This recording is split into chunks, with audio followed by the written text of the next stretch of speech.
Well, the team that I, have been supporting in the LEC for a long time just won their 10th LEC title. But this is the LCS episode.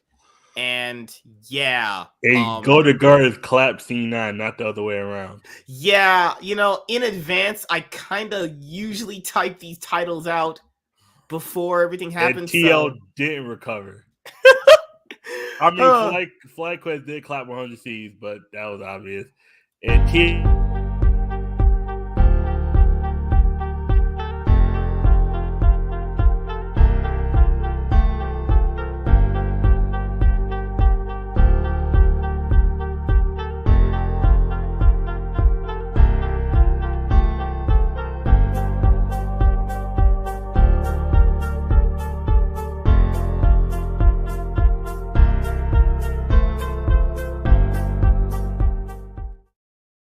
Well, what's going on, everybody? This is the Cloud9 podcast, season 7, episode 7. We just concluded the LCS 2023 spring split week 5, right? Yeah, week 5. Yeah. Yeah, so it was the first week for the second round robin of BO1s for the LCS's godforsaken format that we've been having for a while. I don't mind the format to a certain extent. I think I've been through this format ever since I started. I've been for a long time.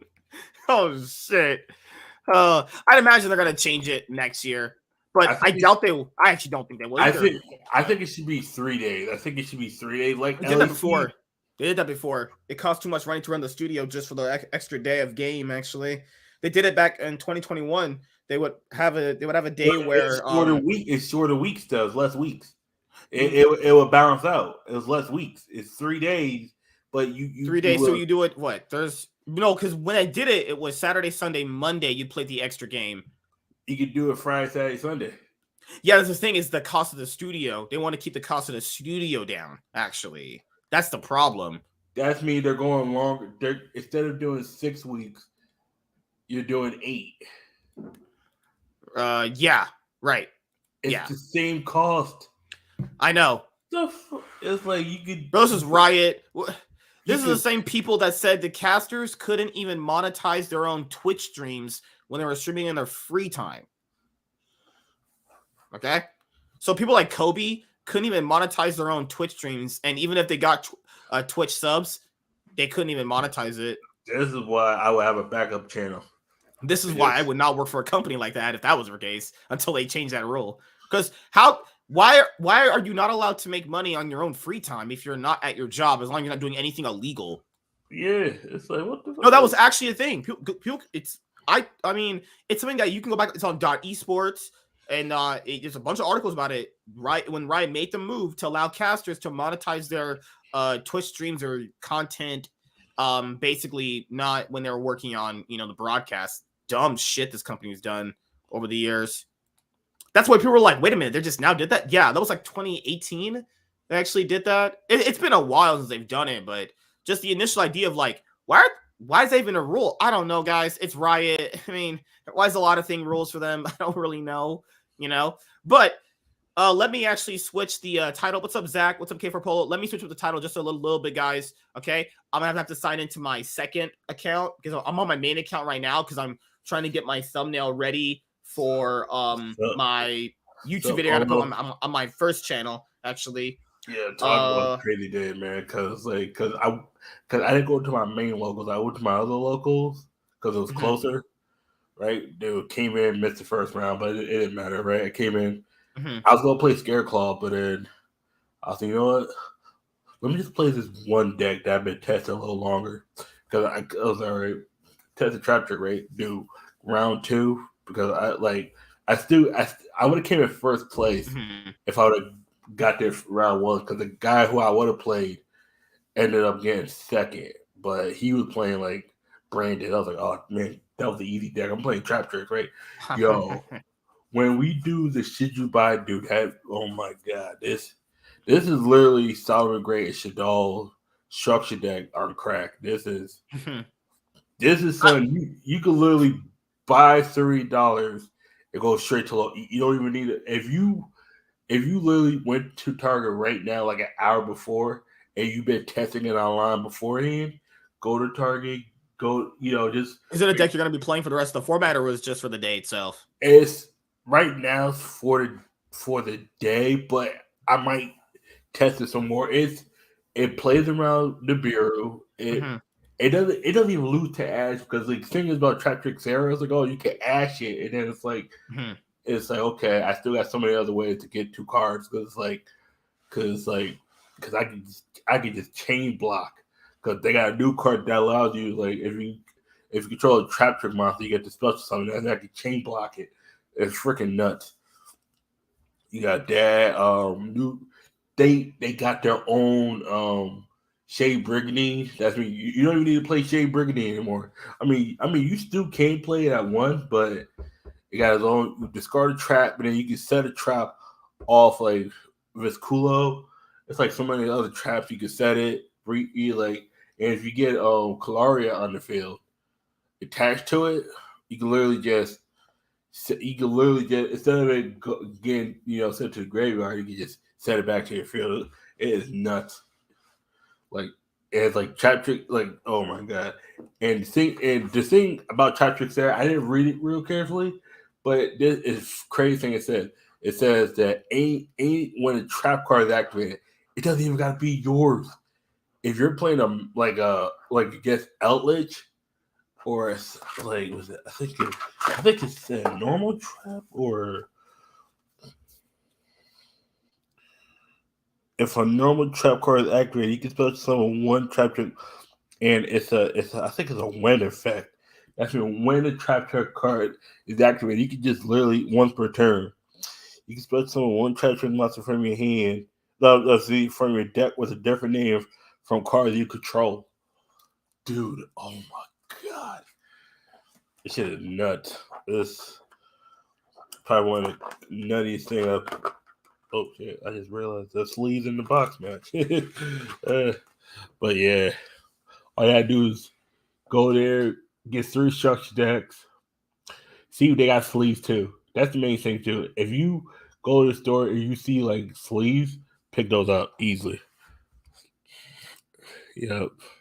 Oh, so yeah, no man. I was just listening. I was just getting the title all centered and correct. So so not to talk too much about the LEC, but as you guys know, because I was following this story, and I followed a lot of stories throughout esports, right? But the one in the off season coming into this season for the LEC, right, was that El Yoya was supposed to be on G2.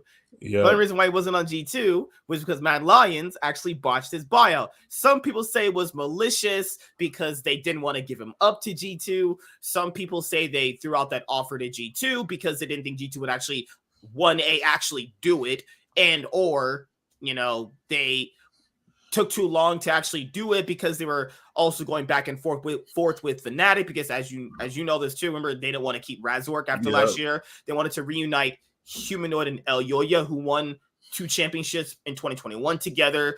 So El Yoya, at the end of the day, doesn't end up on Fnatic with the person he won championships with. He doesn't end up on G2. He just ends up on Mad Lions again. And he's thinking to himself, that guy Yike has my place. Yep, and he fucking waxed you, man.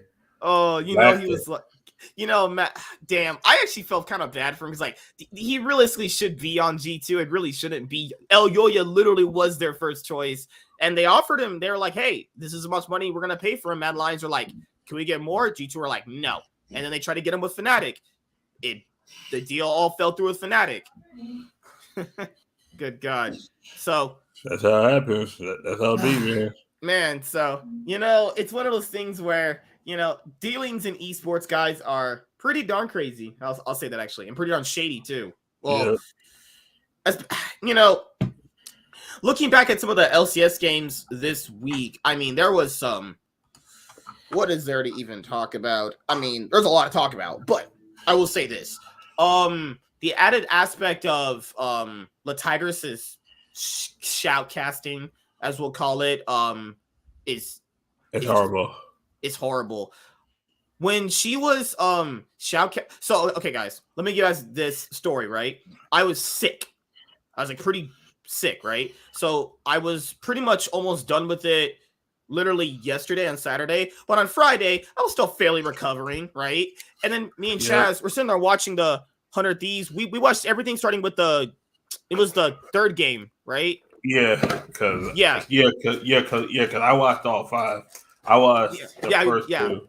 We started watching together like at like the end of the third game, and then we were watching the 100 Thieves game. Then we ended up watching the Dig game. So then I swear there was the moment at the end of that 100 Thieves game versus Team Liquid where she was literally just spouting word salad at the fucking saying word salad. I don't know if she was getting like turned on by what the hell she was doing, but I don't know what was going on actually. All I'm thinking in my head is like, thank God she's cute. Because I was like, what the fuck? What is she talking about? I was like, remember at the part where Double F was trying to hit them both with his Zeri Qs, and then he Zonya's. All I heard, she just started rap. She was pretending to rap and spit bars. I don't know what the fuck this lady was saying. She said something. I ain't know what. She said a lot of things. I don't know what she was saying. What the fuck is she? What? She was just, I don't know what she was saying. Like, guys, I'm sorry. Her casting is horrible. I'm sorry. It sucks. It's not because she's a woman, and I hate when people scapegoat that. It's not even that people try to scapegoat that. That's the Riot issue there. Riot did that intentionally because Riot knew that if anyone tries to do that, they could have that as an angle. And their angle could be, but we hired a woman of color. You see how that works, guys? You see how that works with these fucking companies, man? Because it goes all the way back to, it's like when companies hire people who do the best job, it's usually someone who looks familiar. It's the fucked up thing. It's a lot of it's two sides of the same coin. Mm-hmm. If you hire for diversity, you're not always hiring the best people. But when you hire someone who is for the job, a lot of times you can't tell if they're hiring because they look like a certain person that you want to hire, or it's like, or they fit something that you fit in the company. Because a lot of it's both sides. Because I've seen both sides where I have been hired because I didn't fit a certain narrative. It wasn't because I was black. It was because I was Spanish. That's what it was. It was like where you have a majority. And then I had another one where I was hired because I was black. Like, I've been on both sides. Like I heard Melanie Mack. You guys know who she is. I think she said she got hired by a game developer to do some promotion thing, literally just because this is what she said they did, but this is the industry now, so I wouldn't be inclined to believe her, which is more like she was hired literally because they said they didn't have enough women on their team. Not because of her skill set, not because of what she could offer, literally because they felt like they didn't have enough women on their team. Because you get HR that starts pressuring people. Oh, you got to hire more people as this. It's like, what if they're not good enough? It's like, they don't. Right. That's the issue. You get stuck in that thing. It's like no. But it's like the moral question is you should hire someone that is good enough to fulfill whatever position that you have open, right? Well, when you start hiring people and they all look alike, and it's like, and then there's, and the issue is if the people think that's racist, and the problem here is like, what if those people were hired because it's not even about something about skill set. Remember the things about the job world is it's not about what you know, it's about who you know. Some of those guys got a job because their best friend is the manager and he just got them off the job. And that's the thing too. Which is nepotism, which is another bad thing, actually. It's nepotism like a motherfucker. And then you have people who get and the thing is too, you get, if you hire 10 people, 3 out of those 10 people are going to do 95% of the job most of the time. Pretty much, yeah. There's going to be literally probably 3 people actually legitimately carrying most of the load work. That's like at my job now, it's 3 of us that carry, like, actually do the prep, and the other 4 are just there. Like, they do prep once in a while. It's like, no, they do prep when it's needed. They wait till I get. It's like if they know they can hold off long enough till I get there, they're not doing it. Like, I have to sometimes say. I sometimes have to like make up shit and not like get busy. Like, I'll start cleaning shit just because and I don't got to prep, and I can prep that shit tomorrow. I'm like, what the fuck? Mm-hmm. Y'all wait. I wait till it's too course, and that's the thing too. Mm-hmm. In a sense, it's like you get in a sense where you have companies that are hiring the right people. It's like, but then you can't tell if they're hiring for the right reasons. Like, no, it's like, but then they could also use that person as a meat shield for any backlash that they get. Like, guys, I've not ever met Latagrus at the studio. Maybe when I go back in week 8, when James said we might be going back in week 8, if I see her there, yeah, I'm gonna be nice to her. I'm gonna take a picture with her. I'm not trying to be like fake or anything, but I'm just being honest here. I think her casting sucks. I'm sorry, her casting sucks. It's like, I get the added aspect of bringing that casual feel of like, okay, I bring a more casual feel to it, but that casual feel doesn't really go into shoutcasting, because shoutcasting means you have to know these champions' abilities, knowing what they're doing in the game at a certain period point in time to understand why the player is doing it, then be able to translate that to a large audience. I'm sorry, guys, she just doesn't have it. That's why everybody can't do commentary. It's like some people can bring the type of feel needed for a broadcast, but still don't bring the whole package. You know, she brings one element to it, but then again, like, I love how these people in this fucking Reddits and these fucking scenes are so weird and cringe, and so they swing all these fucking left ways. It's like, okay, so if I say I like Shocks, Laura, Emily, Avalie, fuck, give me another one. That's 4, right? That's probably good enough. So Laurel, Shocks, Emily, Avalie. Yeah, let's just say those 4. If I say I like those 4, but I dislike the other women because I don't feel like they're even good enough as those 4, how do I hate women though? I like these 4 because you don't like all women. That's the thing, too. And that's the big problem with a lot of people in this scene is like, it's like a one way or the highway. Yeah. Sorry, my way or the highway. It's literally what it is. It's you're all in or nothing. It's like, no, these girls do a really good job at what they're good at doing. You don't see Shocks trying to shoutcast. That would be terrible. She knows that. She knows if she did that shit, I'm not listening to that shit. I'm throwing my computer off the street. Shocks is the one that's the LEC one, right, with the red hair. She's the Dash. She's Dash for essentially the LEC. Okay, with the glasses, right? She's the tall Belgian girl. Yeah, with the glasses. Yeah. She redhead, right? She was on today. Yeah. Oh, Laurel is the other. Laurel's the French girl. Okay. They've been switching between Laurel and Shocks actually recently a lot. How you spell her name? Because one of them is SKOLJZ. SJOKZ. That's Shocks. Oh, okay. Yeah, here I'll just show you right now. Yeah, because she was on. I don't go to put their actual name on these things. Honestly, sometimes they do that because it was 3 of them that were. Yeah, this is Shocks. That's her thing. Huh. I think she was on to. Yeah, Laurel was. I'm pretty sure they had Laurel hosting today. Laura's really cute. Who the hell was on today then? They have Trouble Inc. too. You might have confused with Trouble Inc. too. I don't care for Trouble Inc. all too much. No, it definitely wasn't her. No, she was on, but she was in one of the commercials. Was it Trouble Inc.? Was she on? It was SKOLJZ. I don't know. Maybe I missed it. Because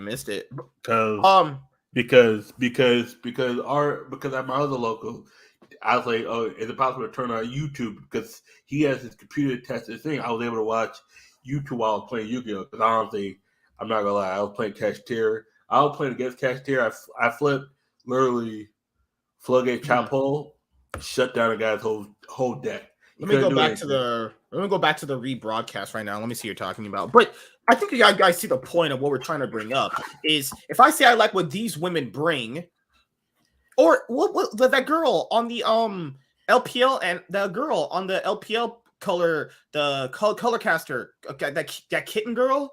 Yeah, he's really good at what she does. Right? He's great at what she does. I didn't know who that was until she started popping up. I'm like, oh, this girl's awesome. She's great at what she does. Yeah, you won't see Kitty or Kitten fucking start like shoutcasting.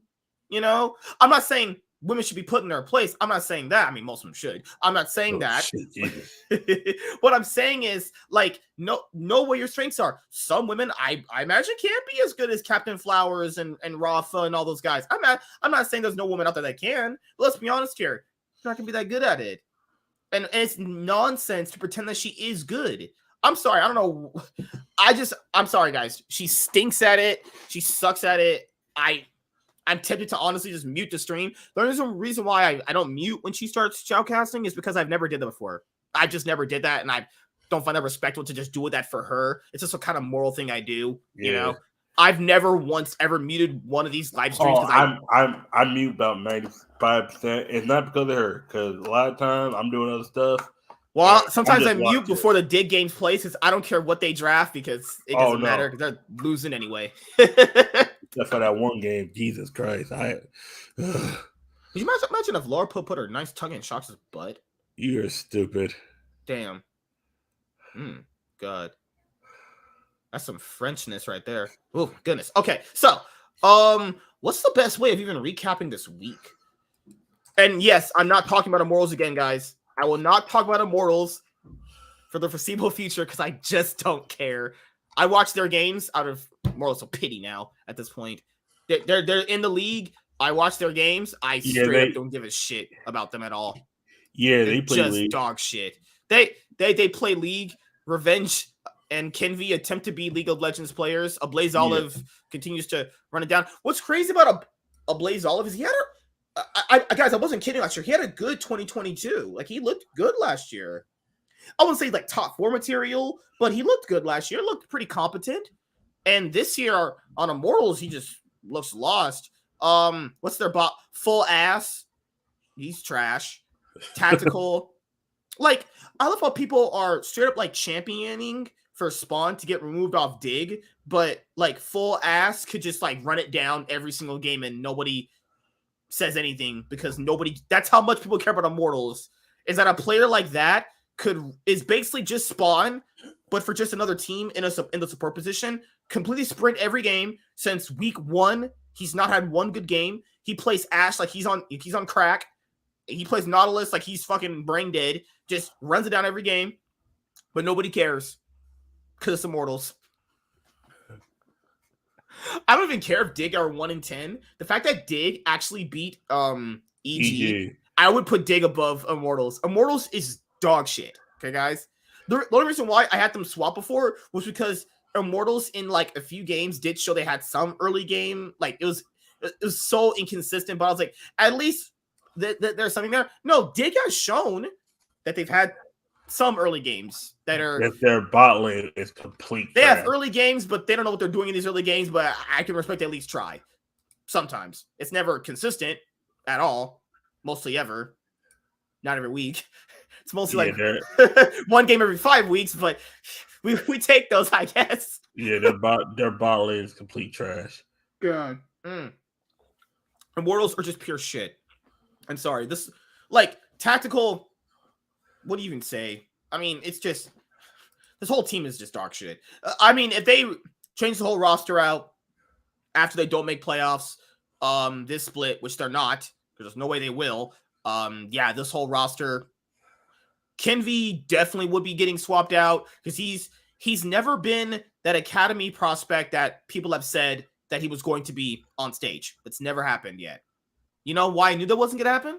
Because he was on 100 Thieves Academy, and I would imagine this is what happened. He was put in 100 Thieves Academy, where they are known to put a lot of good resources around their academy players, obviously, right? Yeah. So they probably have a really good coaching staff in their academy system helping him out, right? So if you're around a good academy, if you're around a good org with a good academy system with good coaches in said org, and you have good academy players in this org as well on their academy team, you are going to look better than a good amount of junglers who are probably performing way better than him on probably other teams.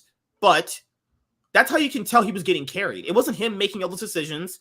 It was probably the coach went, go here, do this at this minute, and do this, and you win. That's it. He probably gave him probably literally wrote down notes, do that, and you win. Because we know now he sucks. He has no idea what he's doing on the map. He doesn't know what he's even pathing to most of the time. He's probably one of the worst junglers I have ever seen play on stage. It's literally a paycheck stealer. Watch. Remember when Canyon would play Elise? Yep. And look how Kenji would play Elise. Look pretty different there, don't they? Yep. Just saying, like, he's the worst jungler in the league by far. He is straight up trash. Revenge continues to attempt to be a top laner. People are so like easy on this guy, man. It's so crazy how people are like, oh, he's a nice guy. He's a great guy. What about his League of Legends gameplay? But he's a nice guy, dude. He's so cool. What about his top lane play? But he's a nice guy, dude.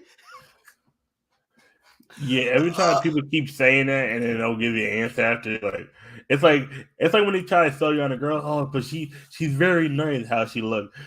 Oh my god, she has a great personality. How what does she look? What race is she? How does she look? Oh, she has like nice long hair, but what does she look like? It's always oh, but he's a nice guy. If people keep saying, but he's a nice guy, that's a meme for a reason. You probably guys know where it originates from. It's so dumb. Like this whole roster, just throw it in the trash. But this is what I would say. If Spawn could be literally campaigned to be booted out of the league for his abysmal performance on Dig, why isn't Fleshy held by the same standards? You guys know why? Because nobody cares about Immortals. That's the reason why. And I disagree, too, because it should hold the same amount of weight. Like, he should be out of the league, too, because he's definitely a paycheck stealer. You know, all the Immortals players are paycheck stealers, but that guy is a for sure paycheck stealer. He is dog shit, right? So that's my issue with the Immortals. They just so bad. It's just, you can't save this team. If I could spend here like 5 hours analyzing why their fucking games are dog shit and why they're bad, but I'm not trying to go terminally blind when watching these guys play League of Legends anymore. I'm finished. Like, this might be the last week I even talk about them anymore because there's no interesting storylines with this team. Nobody cares about these players. I mean, I know these players' history, but I only know that because I'm watching this league consistently. You know, none of these guys, they're not interesting on the map. They're boring to watch. It's just a boring team. And it's probably in part due to Xmithy too, because Xmithy back in the day, his teams had this kind of slow play style. But I don't know, man. What do you think about Immortals besides the usual? Oh, they're forgettable. They're not the worst team, but they suck.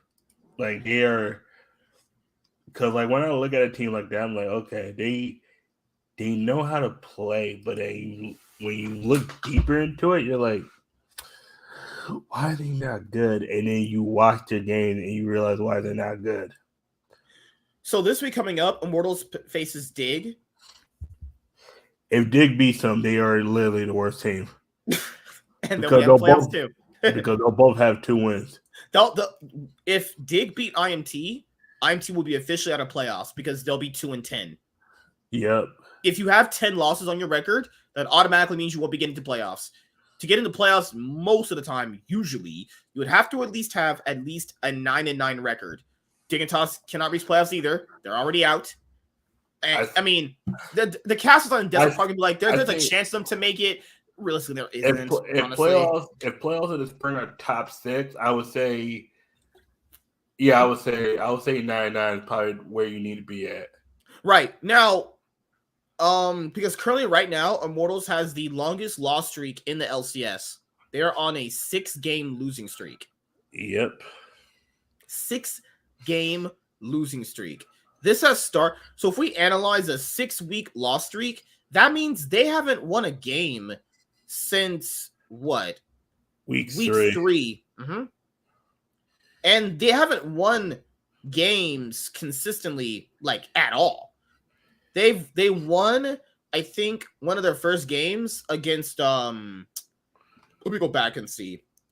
They won so they won one game in week 2 on Friday, then they won another game in week 3 against Dig. Yep. They only won games against Dig and CLG. Yep. Let that sink in. That was only from week 3 and 2. We're about to be in week 6. Okay. And the CLG game, that was CLG was just like people also forget that week 2 they were at home. They'll say had those audio issues. People had to go home. And Immortals, I mean, people said they looked a bit better. I mean, I guess, but they can't play on stage properly. They look like they're fucking scared of their own shadow on stage. They look like, damn, if we just all mess up, we're gonna just be all homeless with the homeless people in LA. Actually, yeah, you will if you keep playing like that. Which, I mean, hey, or just you'll be an academy the rest of your life. Actually, these guys' careers are all done if they don't shape up past the split. Because back in the day for League, people used to wait an entire year to make roster changes. Now people just do it after a split. Like, I just couldn't imagine a world where they keep this roster, they keep revenge. And the Immortals, this thing was like, we're gonna. I know an org is automatically trolling and just BSing when they're saying that they want to win a title, but they want to build around revenge. Yeah, they tweaking.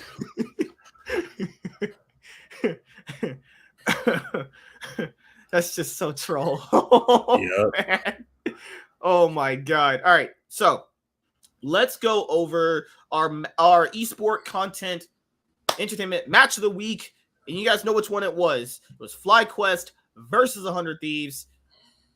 Last time that these teams played, Tenacity was on Fiora. He actually had his best game of the spring split, I would say, where he actually looked like he was trying to play the game and actually win his team the game. This was the game where Double F and Busio played Rakan Zaya, where, you know, they had a lot of bad team fights. They got caught out a lot. So you're thinking to yourself, okay, maybe this time around they'll put up a much better fight up against FlyQuest.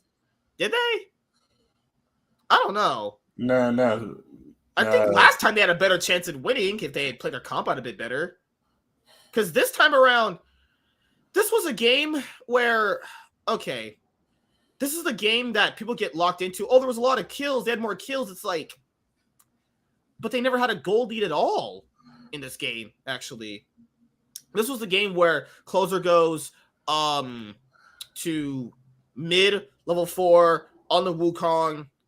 Bjergsen gets first blood, and most of this game is just chaos. That's just the best way to really describe it, because they just nonstop fighting until the game is over. Until it was like, wait a minute, FlyQuest's comp outscales ours. Yep, that's just how it's gonna. Man, a Swain outscaling an Annie. Who'd have thought that? I do like that people are pulling out the Swain pick. Like, if you're gonna have a mage like meta, why don't we pull out the other mages though? Swain's really OP.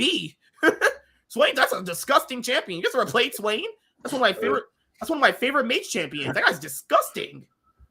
How much burst damage that guy has? If you get inside of a team fight, woo, just blow his whole load on the whole team. So, what do you think, man, about 100 Thieves after this week? That really sloppy game against Team Liquid. This one was good early game. It was once they got to the mid game, it was like, and the goalie never like got like close. You're like, okay, this is. I see right here, little things like this. They just chunk out right here, like Spica going a little too far deep, getting killed off. Prince, they don't need to kill Prince right here. Double if is zoning off impact. Cool, great. Okay, Prince is gonna run away. Okay, cool. This is what their next move should have been. Why not reset, go to mid, take this wave, then go take this turret down? That's all you got to do. But no, because when you go back to the game, that turret's still there. They had a chance to just take it down for free. That's just a free objective that they get. You can't contest them.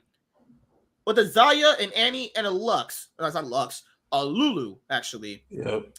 So, it's just... So, their front-to-back team fighting looked... Because I think that was their big issue. As I've said throughout the whole split. They keep leaving Doublelift alone. Like, there's no peel for Doublelift, even though he's their main carry. I think he's thinking, okay, Zaya has enough peel for me, so I could just self-peel. Now, this might be what I think, because this is some shit that Reckless did with Rux. Maybe Doublelift is going, okay, my support sucks so bad, I have to have my own self-peel. Or he goes, my team is so bad at protecting me, I need my own self-peel. Or he goes, okay, literally, I have to protect myself because they're not going to do it for me. It's either one of those three things. Now, if I'm to believe one of those three things is actually true, well, he keeps picking Zaya. So, I mean, there's got to be something there true, because they're not really protecting him in any of these team fights. The only team fight where he doesn't really need a lot of protection is Zeri, because if you're playing Zeri, obviously he could just fly over a wall and protect himself, right? Yeah. If you're playing Xayah, obviously you have the ult, you have your feathers that you can root people, right? But like there was like as the fights kept going on and on in this game, as you see, they just don't protect him at all. Like right here, they're doing it just fine, where they have the Wukong in front. There's the Annie right here, and this is when Princess kept shooting at them. Like Closer, I will dominate. Put him as what an A-tier jungler on his I think fifth. I think he was like fourth or fifth. Yeah. I don't know. You could make the argument that a few other junglers have had better splits than him so far. Maybe, like, who are the other two picks though? First was like contracts and Contracts, and the issue with contracts is it's the same thing with Closer. The game they look good and they look good, and the games like Closer's bad games don't compare to contracts bad games. Right? Like, yeah. The head-to-head contract. I think contracts is a bit more consistent, but Closer is way more explosive. Right? Yeah. So it's all kind of like how you. But when contract lose, it's pretty bad. It's worse like he just runs it. Yeah, you're like, oh shit, okay, this is. Because honestly, I think. Oh, this fight this is when I knew it was. Let me slow this down a little bit. Okay, so if this started right after they got the kills. Okay, so now I'm just analyzing the team comps that they have. All right, so right here, if you have a Swain against an Annie, I mean, they're blind picking Annie for 100 Thieves. So FlyQuest go, okay, I'm just gonna pick Swain. What the fuck's Annie gonna do? All he does is throw out his E, traps her. She won't be getting close to you to stun him. And he has more burst damage than her, and he outscales Annie. All right, so they're already gonna outscale mid and win mid. Then you have Zeri and Soraka. Well, it's Zeri. I mean, there's not much more to say there against Xayah. I mean, I think both of them have their pros and cons, but I probably value Zeri later on as the game goes on, depending on who support is. You have a Soraka, so a Soraka is going to constantly heal your Zeri. Lulu's going to provide that utility with that polymorph and the ult. It just depends, honestly. I think the bot lanes are about what do you call that? A handshake bot lane? Yeah. Not a handshake bot lane. It's like the Lucian Nami argument. It doesn't really matter, honestly. These are more like handshake bot lanes. They have their pros and cons, but if you're talking like true late game hyper carry potential, it definitely would still go to Zeri. He does so much damage when you're at 35 minutes into the game, you know? Like it happened for Doublelift the next day after this game where he was playing Zeri. Team would let the game get to 35 minutes and, the game was theirs. That's the thing. So, Warren to see that the great late game. The issue is they can't get there because a lot of times they're losing too bad to get to 35 minutes. It's like. Okay, so you said this was the fight. So, yeah, all right, Tenacity and Closer are trying to flank, are trying to engage on Vikla. So right here, Impact jumps in. Impact, he doesn't have anything right there. He just runs in. Then Vikla casts his ult, so you can't just straight up burst him. Then Tenacity is so squishy on this Jax build. Imagine your Jax at level 13 essentially just eaten out by a Swain. What kind of items did he build? That's the squishiest Jax I've ever seen. Oh, he built some bullshit. Because Spica is on Vi. Like, he's not even there. So how did he get burst down? He got bursted down by just Impact essentially just autoing him. And then the Renekton Q. That's it. So your tank. I forgot what Impact. Impact built he didn't build glass cannon like he did in that fucking no. That game. No, he wasn't trying some bullshit in this game. He's like, I actually have to build legit. No, he built was it? I forgot what he built Renekton, but it was dangerous. Because I remember he built Gore Drinker. Because I know in that Dignitas game he did not build Gore Drinker. He built some bullshit in that game. Yeah. But right here, that's why he was behind. Impact was ahead of him in farm. He only has Divine Thunder, and he was getting clapped. This man was starved. Oh my god. Guys, it's 20 minutes into the game. This brother has a fucking Divine Thunder, some boots, and some bullshit. Plus he's what? Plus his he was 24 behind CC, right? The millions kills plus. I was looking at Okay, They no, ganked sorry. him what, once? No, he only died in team fights. So what the fuck Yeah. was he doing the whole game? Motherfucker just invisible. Yeah, I remember he built Gore Drinker first, and he built Black Cleaver. I remember. There you go. He's Black Cleaver right there. So yeah, Impact. Did you run in this dude? What were they doing in the top lane? What was he doing up there? Did he get jungle attention this game? What happened with this dude? Man was just a walking just bag of gold for the enemy team. I was sitting there going, okay. I mean, Busio, how did you feel about Busio on Lulu? He just does nothing, honestly, man. Like I said, if right here, he sped up Bjergsen. Right, you see what he just did? Where this Lulu? You know, Lulu can speed you up with her W. No, it's her E. Her E. She can speed you. Yeah, E. Why is he speeding up Bjergsen? He needs to speed. Oh my God, Busio, what are you doing? He needs to save his speed up for double lift to save him. Look at this is why this. Oh my God, their front to back team fighting is fucking awful. Why is double lift all by himself right here when your fucking top laner, your jungler are over here, and your mid laner is right there? This is why I say by summer. Also, your support's still full health too. This is why I say one of those two will be gone by the start of summer split. One of them will be gone. This is NA team fighting, guys, where a team's identity is protecting their ADC. Now, that's the meta anyway, but this team for sure is protect the ADC. I don't know if it's double is bad positioning or it's bad calls in this team. So your jungler, it's because double has always been in bad position. Because right here, closer should be right next to double lift right here. They know Vikla is double lift behind him. No, he's not. Yeah, he was behind him. Oh yeah, right. Go back. Yeah, he was behind him.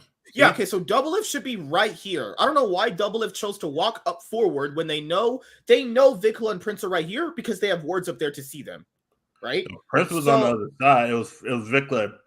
So they can see them right there because they have their wards right there. So they know they're going to get flanked in this position. They know Vikla and Prince, not Vikla and Speak will be right here. Yep.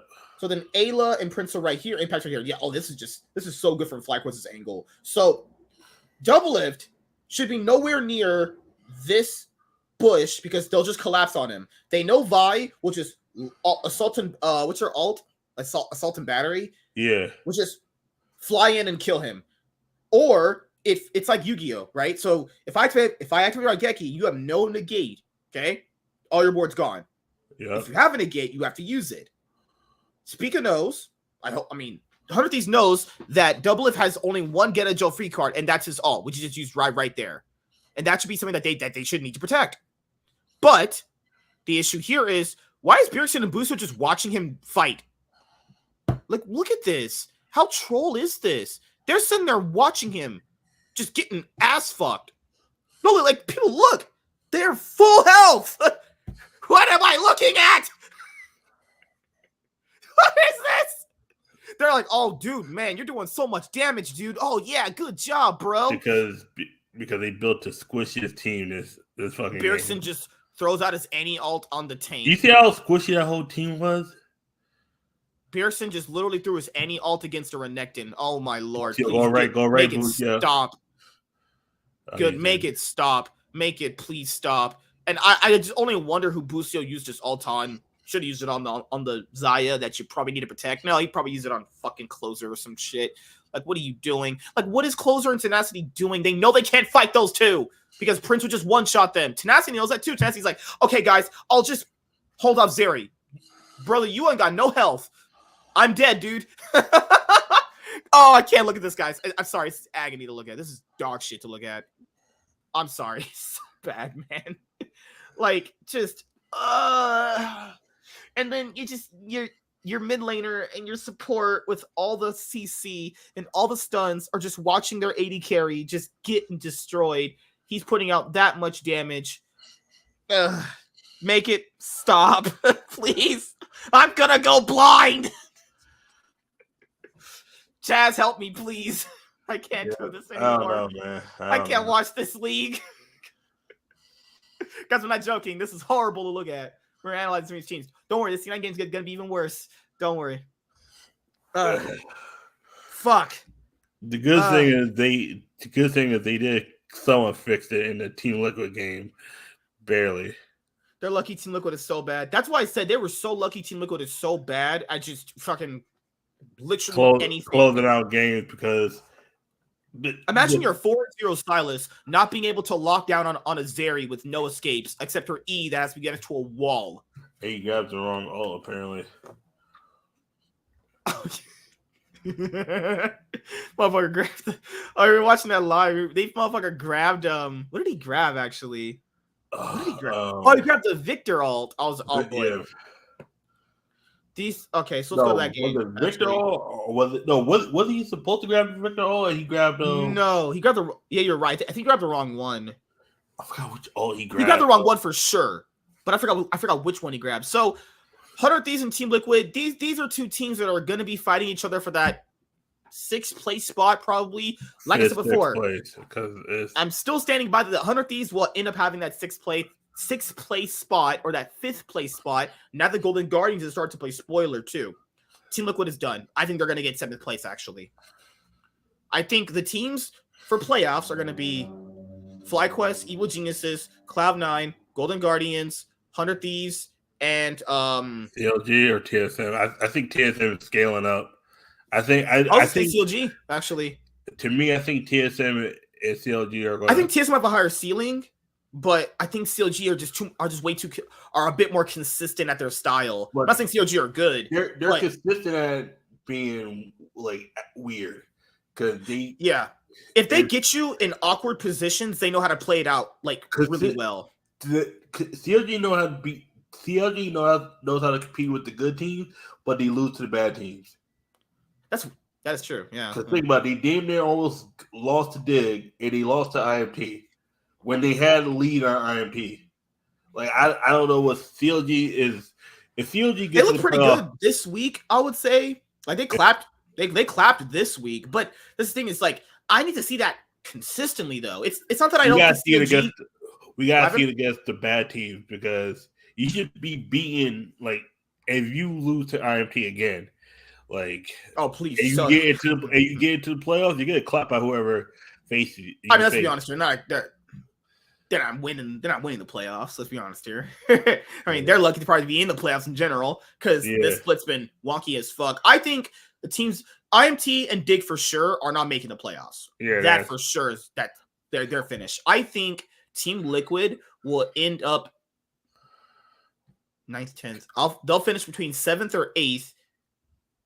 And I think it'll be TSM and CLG fighting for that like 6th, 5th place spot, whatever way to get in the playoffs. Because I think 100 Thieves. I think 100 Thieves have enough in the tank to get. Because that win against Team Liquid is big. Just if Team Liquid actually make a come around and start winning some games, that win against Team Liquid that they just got is huge. So I'm still saying 100 Thieves. Plus they beat them twice. They already have the head, so that's good enough right there. So Team Liquid's already screwed against one of their biggest rivals in the league, right? So I think that either TL, CLG, or Team Liquid, I'm pretty sure CLG will get in over TSM and Team Liquid. Yeah. Do I want either or in? I don't care really personally. I think TSM have the higher ceiling. I do, but the problem here is their playstyle is very much predicated on a lot of teams just not playing their early game well at all, and a lot of teams just messing up. Because, like, whenever TSM played against Cloud9, guys, it was pretty bad actually. Like they got mega fisted. Like back in the day, they used to be like the Lakers versus Celtics matchup. This TSM Cloud9 rivalry hasn't really been a thing since like 2021. Because TSM has sizably always gotten worse since then. Now it's like the Clippers versus the Celtics back in the day, where it was like if the Clippers even lost by single digits, we didn't lose by double digits this time. Yeah, because Larry Bird had a back injury. Next game, this motherfucker gets 34 points off 9 threes. You guys lose by 30 at half. That's TSM for you. So that's kind of how I will see that right now. This was 100 Thieves versus It might have been the Victor ult, but I remember he was trying to This was such a, I don't even know what to call this game. Okay, No, so whether they put the grab the Zerial and they grab the Vial. no, because if you grab the Zeri ult, it's just one pop of burst damage. That's it. I think the ult that he meant to grab was, if he actually grabbed the Vial ult, he could have actually killed 2 people, which might have saved the game actually. So this was the game where I think this was Summit's best game. Summit tanked up so much damage in team fights. He was actually giving his team very good openings to do anything they wanted because he would tank up all the damage and his team would just sit there and go, good job, bro. We're not the one. So it just makes it look like he's inting when in reality in this game he's not. He's doing what a tank should do. Absorb damage. Tank it all up for his team. Have your carries on the back line. Do damage. Have your mid laner flank and go in. When I've soaked up all the damage and all the ults, he goes in and he just destroys them all. I don't know what Piosik was doing this game. Piosik attempted to play League of Legends. He's been literal dog shit. He's not had a good game this entire split. He's literally been probably one of the worst junglers in the league. The only reason why he's a bit better than Kenvi is because, I mean, you can't really get worse than that guy. So, you know. Yeah. So, yeah, if Kenvi didn't exist in the league, he'd be worse than him. I'm sorry, guys. He's not been good the entire split at all. Like, I don't know. If they can't even play, I'm talking, not 100 Thieves. This is Team Liquid. If Team Liquid cannot even play simple 2 tank, 1 DPS carry comps, you might need to throw the whole roster out. I'm sorry. This is probably one of the most simple League of Legends comps ever to play. Actually. Team Liquid was supposed to be what FlyQuest is supposed to be. Except they're everything worse. Good. That's what I said before the season started. It's like Team Liquid and FlyQuest have the same similar goal. They have this Korean style they're shooting for. And one of them's gonna end up playing it out good, right? Because Cloud9 tried doing that I think last year with LS in the spring, and that didn't work out at all. You know, because when people try to replicate this Korean style, you need a specific group of people to do it, and you need a specific group of Korean players. Well, yeah. Only the LCK, like we brought this up last week. We seen the LCK games, like the 6th place LCK team could beat every team in the LCS. Dude, I know KT Rolster just got fisted by T1. I mean, Adriana Chedic fisted. Oh, dude, fist is not even a word. They got DP with a dick in the mouth. Like, it was bad. It was bad. And I think Kate Rose might got a first kill, or they were lucky to get 1 kill that game, given how bad they were playing. So I think in this game, one of the biggest issues here is Harry was 4-0 on a Silas. He couldn't flank properly. Why didn't he flash over that wall and he just hits and attempts to double lift? It doesn't matter who you hit. I know people are gonna say, but it does. No. Him flashing over this, you can E with the wall too. You can flash over this wall. All you do, displace them. All you do. You don't actually have to hit anybody there. Double lift either flashes or you get, I don't know, Silas chained, and you get butt fucked right there. The three squishies go to this side, and you just win the team fight for Team Liquid. But no. Harry messes up his flank, ends up leaving. Sion's taking up all this damage. You have these 3 carries right here who are already chunked out for whatever reason. They're just chunked out just because Sion tanked up all that damage, and they're just watching as their fed mid laner just failed his easy of a lifetime flank opportunity. Then, this is the fight where I almost turned off my whole screen. They somehow managed to kill double lift. Yeon is farming Krugs. Yep. Look at that. Look at that trolling. This man is farming his Krugs. This man's farming his Krugs as his jungler and his fed Silas, who can tank up like $1 billion in damage, sit there and go, hey, dude, I think we got this. Hey, let's fight together. Oh, wait, our ADC. Oh, no. Yep. The summoner is disconnected. Shit. Oh, God, please, mercy, make it stop. After that, the game was over. Yeah. If your fed mid laner is scared to flank on a Silas over a wall into 3 squishy people, you need to just end it. Just unplug the computer, grab the keyboard, get off the stage. Then this team fight, I think this they probably couldn't win team fights after this anymore because the issue here is Victor's already outscaled Silas or is on par with him. Zeri is at 400 CS with Hail of Blades, right? With a Lulu. You have a Vi who just doesn't even matter closer played bad this game. He just has to ult one person and then Zeri just runs him down. You know, Tenacity, he's on Cassante. Yep. He's just on Cassante. I love how someone has 3 items, way more tanky. He's on his Gargoyle Stoneplate and just Demonic Embrace. Okay. So you have... And Sunfire. Oh, yeah, you're right. Yeah. So Piosik also tried to flank here, where he's too scared of doing... you have to go in sooner. He tries to go on double lift, which isn't probably the right target right there, because he doesn't nearly have enough burst damage, obviously, to do that.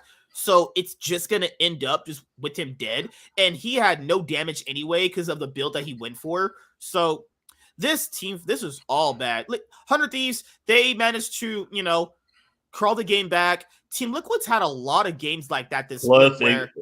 Plus, it was 40 minutes. Like I said, the longer it goes... Zeri get to 40 minutes. You let Zeri get to 40 minutes, you might as well just F the game right there. I'm not playing that shit. You playing that shit? I'm not playing that shit. I'm about to watch this girl come and butt fuck me with her dildo, her yellow dildo. I'm good. I'm about to run. And you have a mega tanky tank where the carries are scared to even fight. It's like, dude, I don't know what's going on with this roster anymore. This is straight up pathetic. I'm sorry. Then there's actually a chance for them to turn this around, but Piosik is like, hey guys, I'm gonna just throw myself into a Victor. Why? Why don't you wait for the Nami? Why don't you wait for Nami's tidal wave? CoreJJ's tidal waves are so bad. He would just throw it out. He would just throw it out. He was hoping people would just walk right into it. Hold my nose. You talk for a second. The thing about CoreJJ's tidal waves, he was literally hoping that people would walk right into the tidal wave. It was bad. He was like, "Oh, okay, I'm gonna shoot it and see if these guys are dumb enough to walk right into it and engage." I'm like, "Really? I'm gonna step to the left, and you're gonna miss me." I doubt that they probably 100 Thieves probably still end the game here, but this is why they're so bad. Okay, there's your Wukong and you have Harry. Okay, that's not bad. You have your Wukong for engage. He's gonna get one shot, but that's all he needs to do is just engage. He has Guardian Angel too. It's up. You have Harry. Okay, he's got Death Cap. He's got Void Staff. He's got what? Hourglass. He's got Banshee's Veil.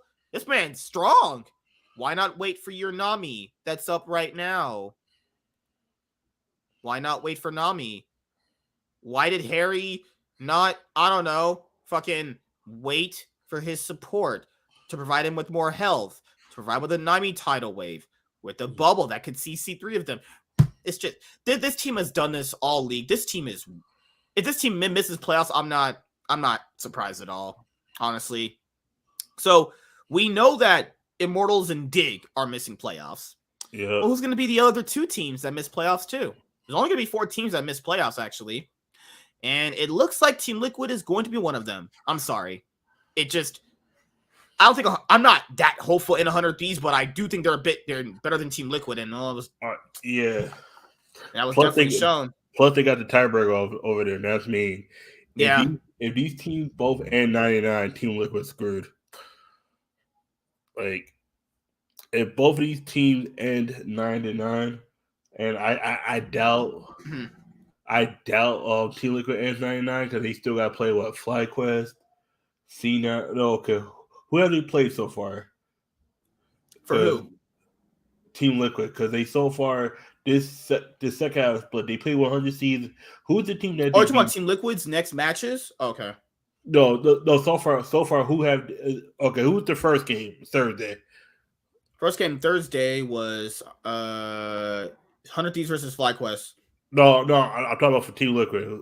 For Team Liquid, it was against Immortals. They won against Immortals. Okay, that's me. That doesn't count for shit, honestly. Okay, right now they're 4-7. That's me. They're gonna be under 500 because we're not. Their best chance is an 11-7 record if they want to finish. That only probably gets you like fourth, maybe fourth, fifth. But I said, okay. Let's be realistically. Okay. Let's be realistic. Mm-hmm. Okay, left they got Golden Guardians, EG, FlyQuest, TSM, CLG.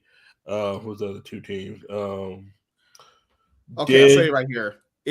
Are these the 6 teams for playoffs right here? Or unless you're swapping out CLG, are these your 6 teams for playoffs? I think that's it. I think those are, unless CLG falls off the face of the earth and TSM the only 2 teams I see taking CLG spot are these 2, and Team Liquid I'm done on. I think this week I fuck that team. Okay. These 3 teams are going to be out of playoffs. The only team that I think could probably get to knocking out CLG is TSM. Okay, that's me thinking about it. Team Liquid has so far faced Immortals and one of the seeds. They're 1-1. All right. Now look at this. The rest of the 7 games, they got everybody else. Who do you think they're beating? They might be Dig. Okay, so this week on Thursday, Team Liquid play against Golden Guardians. They're not winning that. They're not winning that. Golden Guardians are never going to fist them. And then they play against TSM, who is someone that we are predicting that they're going to be fighting to get into the playoffs for. TSM 50-50, right? Okay, that's a 50-50 matchup, honestly. Okay. Team Liquid's going to be 4-8, and then they beat TSM. We say they beat TSM, or they're 5-8. Yeah, they'll be 5-8. Okay, who does TSM face? Okay, who's their Thursday game? TSM faces EG. Okay, that's me. Okay, there's a good chance they win that based on how EG's current form, right? I would go. Oh no, because TSM lost last week. I say they're 5-6 now. I say by the end of the week they're going to be 5-8. I think TSM and Team Liquid are going to be tied at 5-8. Yeah. CLG faces FlyQuest, and CLG also faces 100 Thieves. So you get that rematch that we wanted to have. That's tough because I think Double. Last time CLG faced 100 Thieves, that was just a straight up clapping. I think Double is going to have a chip on his shoulder. I think he's going to turn back to the old Double. And now because this is the thing is, I think those are the playoff teams. The only team that can play spoiler to the 6 teams that I think will be getting to playoffs is just TSM. Now, will TSM uproot CLG and get that 6th, 5th spot or whatever? I think TSM's gonna have to beat one of the C's. I think they're gonna have to beat them in order to play spoiler. I'll see them. Team Liquid are done. Like, you can tell a look on their faces. I don't know how they haven't mentally imploded yet. Like, this split, guys, Team Liquid have had leads. It's not like the team can't get leads. They just don't know what to do with them. They can't hold them. It's the Korean team, too. And the thing about it, like, a lot of these Korean teams, they've been letting the game go a little longer, and it's like, nah. It's like, nah, motherfucker. If you got a chance to close out, you close out. You let 100 C's get to 40 minutes. With Zeri and a Victor. 40 fucking minutes. With a Zeri and a Victor. And with a Cassandra that was actually scaling up past 35. He took forever. I don't know. When Tenacity he attempts to scale in the game. Yeah, he exists. He takes about 40-45 minutes to scale it. When the game's over, he hits the Nexus. Hey guys, I'm scaling. Okay, dude. Okay, thank you. I was like, I was like, okay, you cannot. The one thing I think at the end of this video, we should talk about the one thing each team needs to do. But like right now, like Team Liquid, they are lost. They are completely lost. They're lost. TSM's gonna play spoiler. This reminds me of Fnatic from EU, actually. Where Dig reminds me of Dig is like XL, the big name, older, known name players with success failing. Team Liquid's kind of like, storied org with success, having a really hard time this split, not knowing what to do in the game. They get leads sometimes, they throw them, they draft abysmally, but there's certain times where they don't draft abysmally but still lose because they can't understand how to play out the comps correctly. It's it's rough out here. I think Team Liquid will end the split in 8th place, guys. I'm sorry. Like, unless things massively change, we're gonna be on week 6 coming up this week, guys. I mean, like, what there's only so much you can do to improve from here. How many games? Because how many games left? We're doing week 6 this week, right? So there's 7. Yeah, there's 7 games left. Actually, there's 3. You're right. Yeah, there's 7 games left. So they're gonna massively improve in 7 games. This is not counting scrims. They're probably getting because Team Liquid's whole model of this split was, remember, we're gonna outwork everybody. That's great. I see I see TL at most going 8 and 10. Mm-hmm. They're going 8 and 10.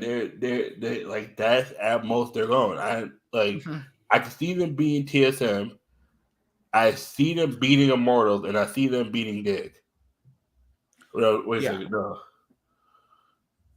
No, wait a second. Did TL already face Immortals?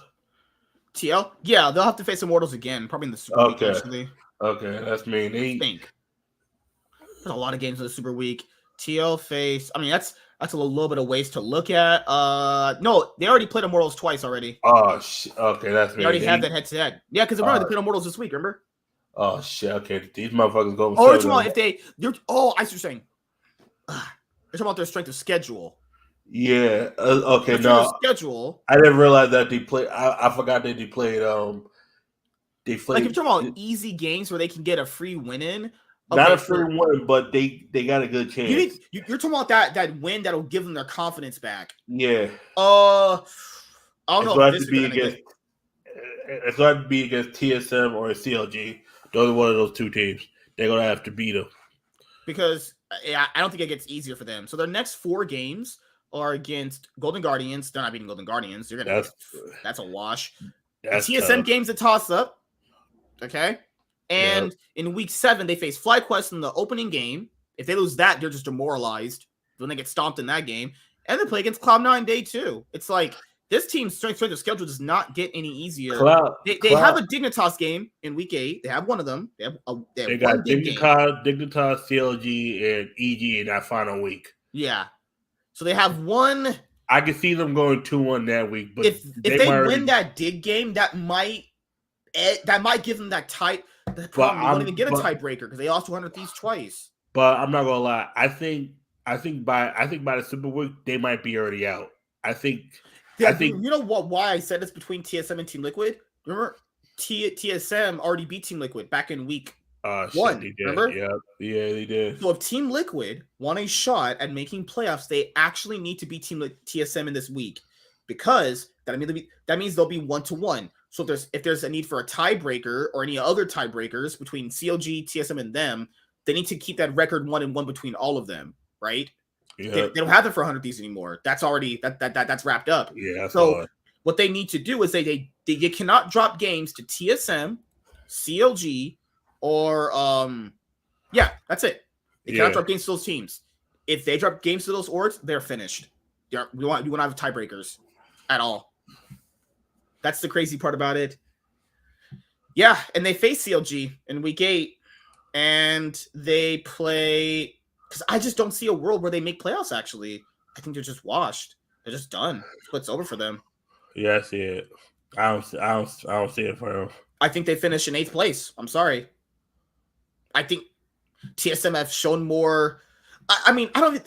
It's just how I see it. I think TSM is just a better team. Not by much, but they're better than what Team Liquid's offering. They've actually had early games where they've closed out pretty consistently. Some. Let's go to. You know what? Let's throw a wrench in this. Let's talk about Evil Geniuses. Evil Geniuses had a really horrible week. This was their worst week by far. They lost to, guys, I shit you not, they lost to a team that was 0-9. And they ended up losing to Golden Guardians, a team that they also could have. Both of these games, they had a minor chance to come back into. And you know the crazy part about it? They might be the only team that give up a win to Dick. Dig are most likely going 1-17. That will most likely happen, unless they go 2-16 by just pulling off a literal miracle in a BO1. What if Dig's only winner against EG?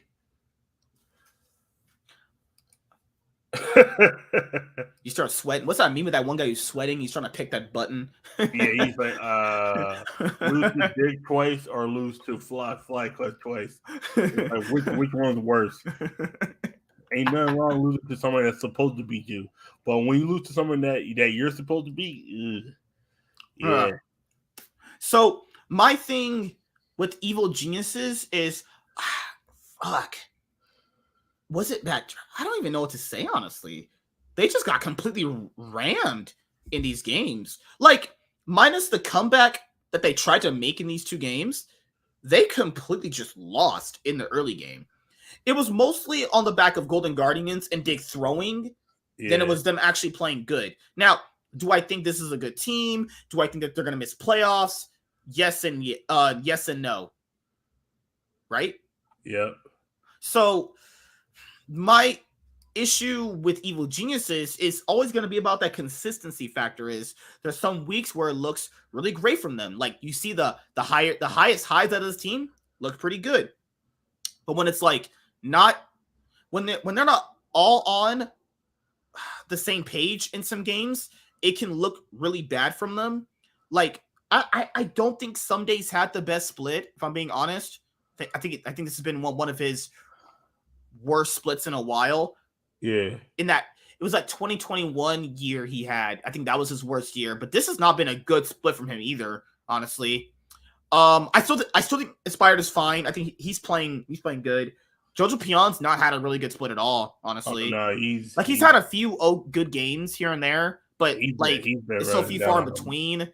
FBI and Vulcan are still the best part about the team, but if you focus them, then it does look like they don't really have a win condition.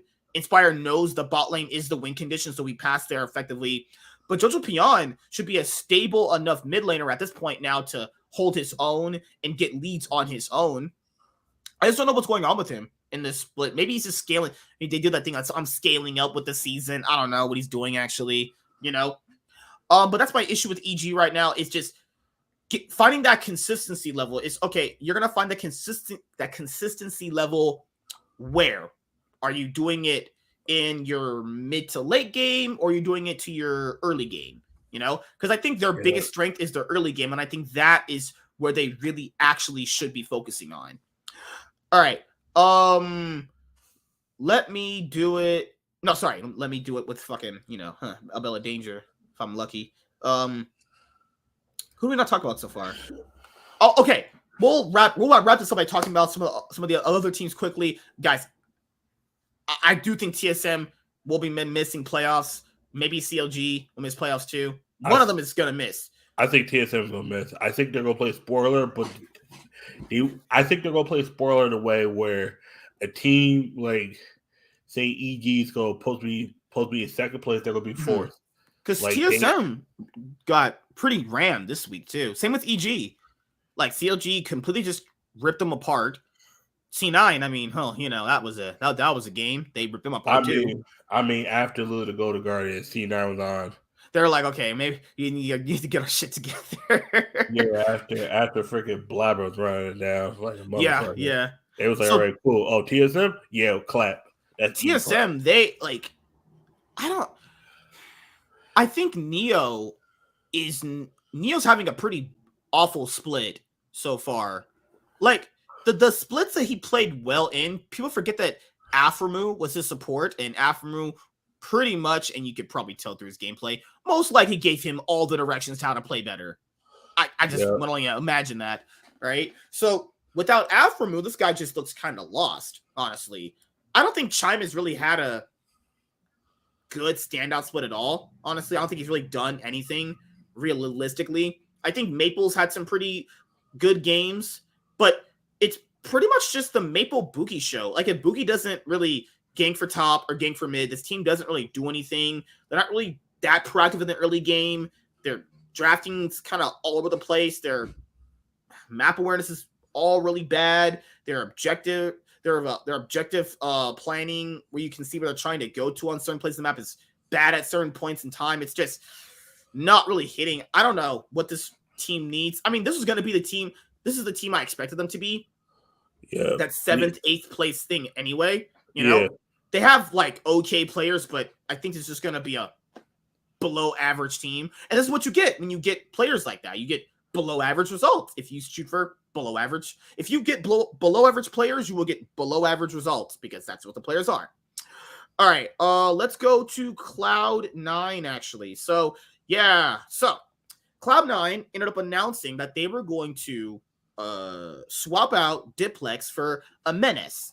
A Menace is their academy mid laner who Blabber ended up talking to in the preseason because this guy Menace actually is apparently super toxic, and also there are rumors about him. Now, I always take league toxic rumors with a grain of salt, give or take the situation, because I mean, people in league are really, really, really sensitive. Like, we're talking like really sensitive people we're talking here. So you got to give me the context and what was the situation surrounding what he was doing and all that stuff, right? So Diplex was a player that I thought was just all right. He could have probably got a bit better as the split went on, but they were like, you know what? Let's try out a Menace on stage. Now, the C9 Golden Guardians game was something I was like, okay, this is looking kind of rough from him. Now, people go, it's his first game. You should give him a pass. No. None of that. I don't give no passes to nobody. I wouldn't give passes to people on other teams. Why would I give passes to people that I support? Hell no, he can get no pass.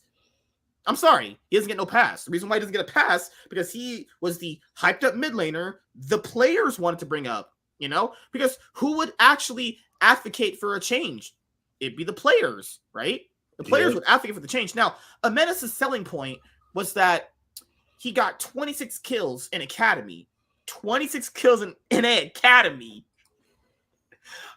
Like, it's getting really, really bad out here for some of these people that are selling off these Academy narratives, right? Guys, NA Academy is pretty fucking bad. Like, bad. Like, bad than the other academies you're watching, right? We're talking like Academy's already not that good, but NA Academy's below that. And that's a standard in and of itself. And this guy got 26 solo kills in NA Academy, okay? That was the selling point, right?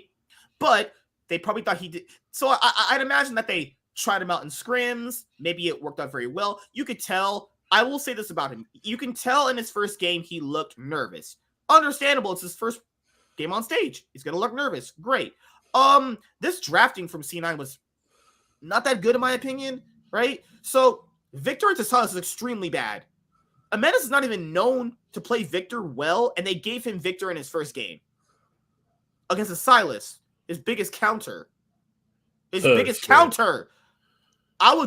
I would do. I would get off the stage, tell my coach, hey, fucker, you get on stage and you play that shit out. I'm not playing that shit out. I'm not playing that out. You playing that out? I'm not playing that shit. And this is what Blabber did this game badly too.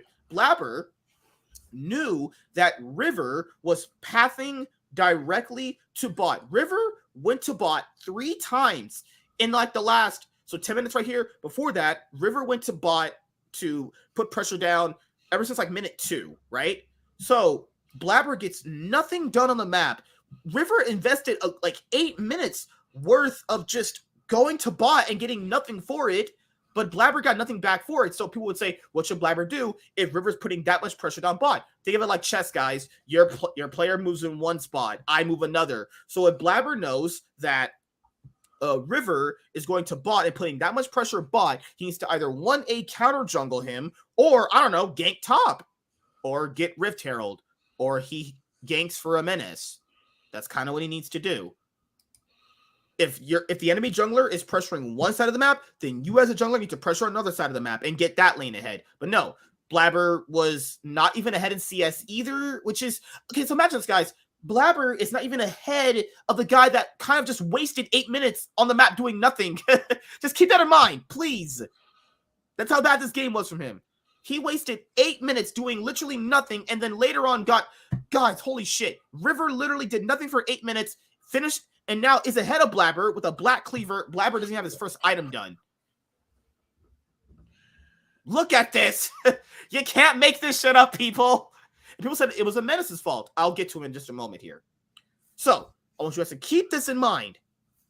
Blabber did nothing for 8 minutes while River pretty much just perma-camped bot, and then now River's ahead of him. So now that Wukong doesn't get his advantage, right? Then after that, a Menace, he played too aggressively in a lot of these trades. He didn't respect a lot of the damage that Silas could actually do. And he's not good on Victor either. It was a combination of bad TPs, bad team fighting, bad Chaos Storms, bad gravity fields. He just played bad all the way around. You can tell he was... Yeah, it was bad drafting too. The Zeri Lulu's fine, but all that is just horse shit.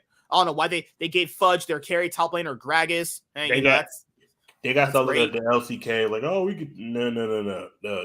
They gave their, I repeat you not, guys. They gave their carry top laner Gragas. And yeah, you know, people still play Cassante, guys. Cassante got a little nerf, but I heard we saw Fudge is a pretty good Cassante player. Why can't Fudge play Cassante anymore? Maybe Fudge doesn't think that Cassante is good after the nerfs. Maybe that's probably the case. But why can't he have Camille? We know Fudge is a good Camille player. We saw him play Camille last year in the summer split. We know he can play Camille. He can play Kennen. We know he's got a pretty decent champion pool of top laners. Why can't he pull those out? I would say Gwen, but Gwen's not a good champion to this. He's actually, I mean, he played Gwen against EG, remember? I forgot that. He could play Gwen.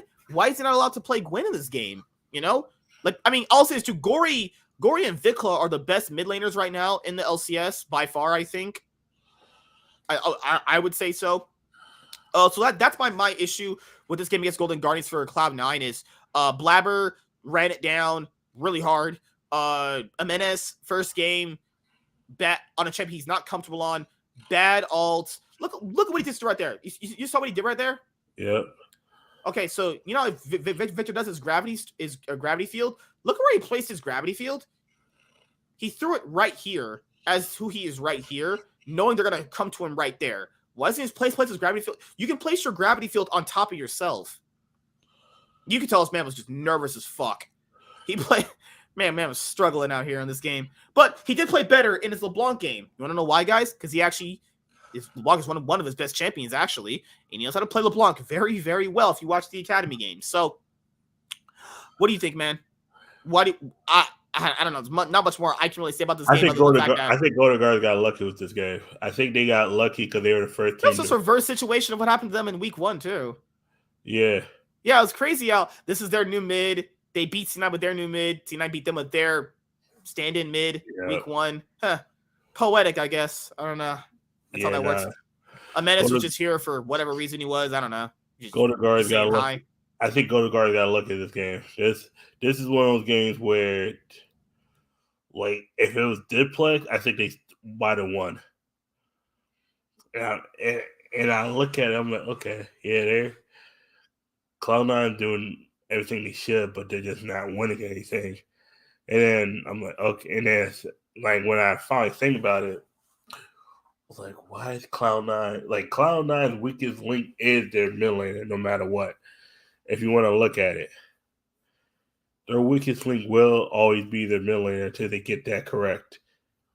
Like, they need an actual mid laner. Like, I don't get why would you draft Gragas against Jax? I just don't get that. You draft Gragas for the cast and the displacements in the team fighting, but Jax is able to do that. Just Jax can't do the same thing, but Jax is going to win side lanes harder. Jax is going to be able to, outduel anybody. Nobody on this team can outduel Jax. Not one of them can. Not a single champion on C9 side can outduel Jax post 30 minutes in the game. He will actually put that pole in your ass. Like, there's nothing they can do, honestly, in this game. So, yeah, and Golden Guardians, they've really, really, really gotten a lot better.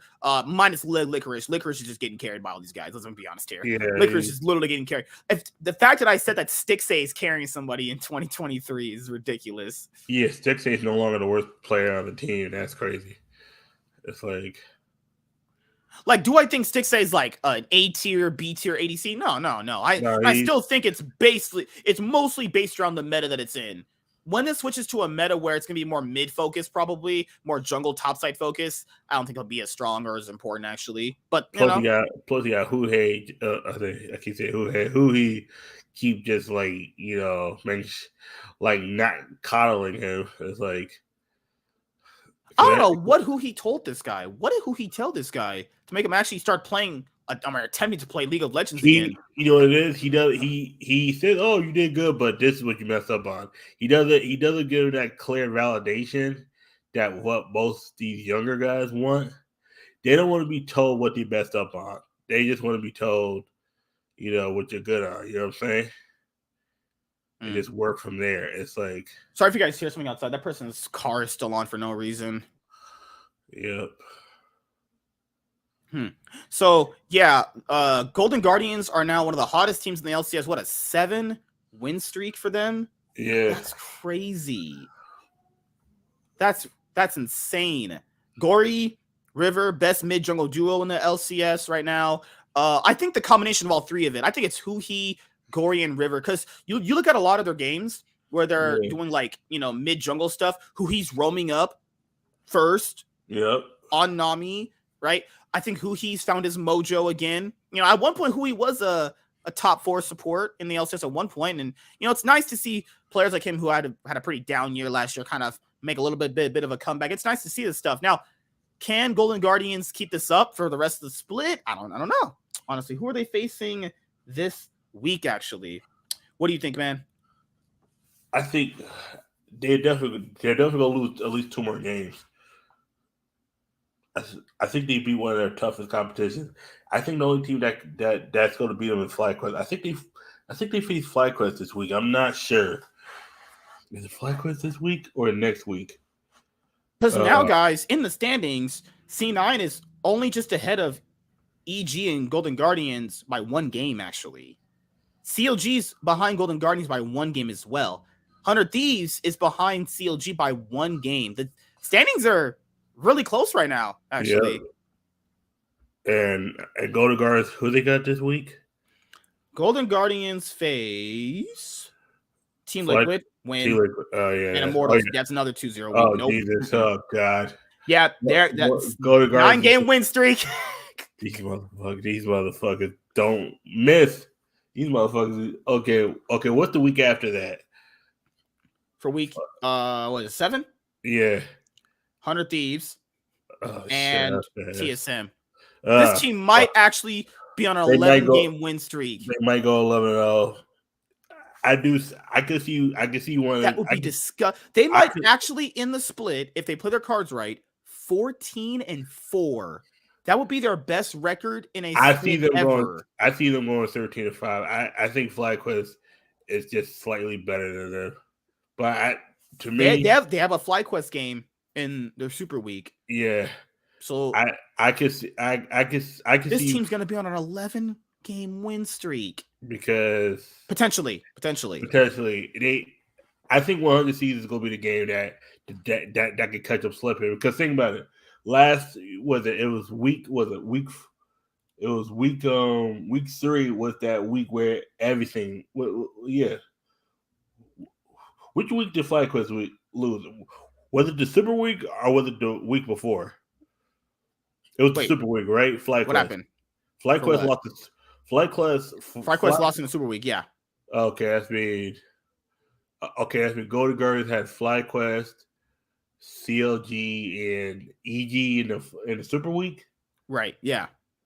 I can see one. I can see one of them teams beating them because it feels like the Super Week is the week where people get caught slipping. Like, yeah, FlyQuest got caught sleeping, and TSM was in their face with a gun in their mouth. Like, yeah, give me your money, give me the loot. Like, how, like, caught your butt naked on the toilet and like just robbed everything else. No, if you look at the game, TSM caught them sleeping, and them motherfuckers had the pistol with the ski mask on at 4:45 in the morning. Tell them move slowly, give me all your loot before you get shot. And I was like, damn. Like by the time FlyQuest knew what they were doing, the motherfucker was taking it out of their next turns. I'm like, yep. That's me. If 100 Seeds does not beat Golden Guardians, I guess What? the only other two teams I can see them beating them because there's a trap game. There's a trap game. I'm not sure what team it is. Yeah. One of the teams to go to guard and slip it. If it's not one of the seasons, one team I think they can. I think they can. I'm not saying they will, but I think they can. My next team, FlyQuest. If not, EG's 50-50. Because EG just got caught slipping. And matter of fact, let's talk about EG right now because them motherfuckers got caught slipping. They got caught. Like, it's very shown that if you blow them out in the early game, it looks pretty rough for them, actually. Yeah. Because my thing here is with Golden Guardians is I do think their mid jung is the best in the league. I do believe that. Do I believe it's better than Vikla and Spica? I think so. I think it's about the same. It's a give or take. It's a point A and point B. Yeah. Thing. It doesn't really matter. It's about the same, realistically. I think what really it boils down to is if Golden Guardians can actually end up challenging, because what's gonna be for this week again? They're not gonna get challenged this week with Immortals and fucking Team Liquid. Yeah, no, that's if Team Liquid ends up snapping their win streak, I still wouldn't even have faith in Team Liquid even still being good. I wouldn't be surprised because Team Liquid has shown that they can scale up with the best teams. And my thing is, the longer the game goes, the worse they get. The dumber, not even word dumber. They start no. Okay. Think of Team Liquid like the Atlanta Falcons. Mm-hmm. You know how when you have a lead, all you gotta do is run the ball, just like how Philadelphia did. Think about it. Back-to-back years, Philly almost cost the lead up to the freaking Patriots. What did Philly do? Start running, start doing dink passes. Do not drop the ball. Do not let them do not go out of bounds. What did Atlanta do? Out of bound passes, run, throw the ball, drop it. It was like Team Liquid cannot let teams get past 35 minutes. When you let them get that third bearing and you don't get it, and they get Cloud, not Cloud Soul, Hextech Soul? No, Drake Soul. Chemtech Soul. Oh my god. Yes, Chemtech Soul, any kind of soul, you're done. It's like you cannot let teams be. What's there to say about FlyQuest that people haven't already said? This is like the best team in the league already. Team in the league. If you catch them early enough, like early game, you got to take that game. Okay, we have to go over that. Oh my god, please. You got real quick. You got to take out FlyQuest under 30 minutes because if they scale up too long, they will come back and beat you. Oh yeah, that dead game. Oh my god, this nearly gave me AIDS. So imagine Armut actually having a good game. Just imagine that. Then him actually playing a good game for like 3 minutes in the game. Then you thinking like, okay, he can't be so stupid that he throws that big lead away. Wait a minute. He did. And then he started losing.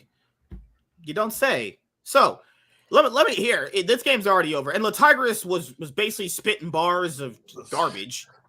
Yeah, she was. I don't know what. Oh my god. Yeah, the fly dig game.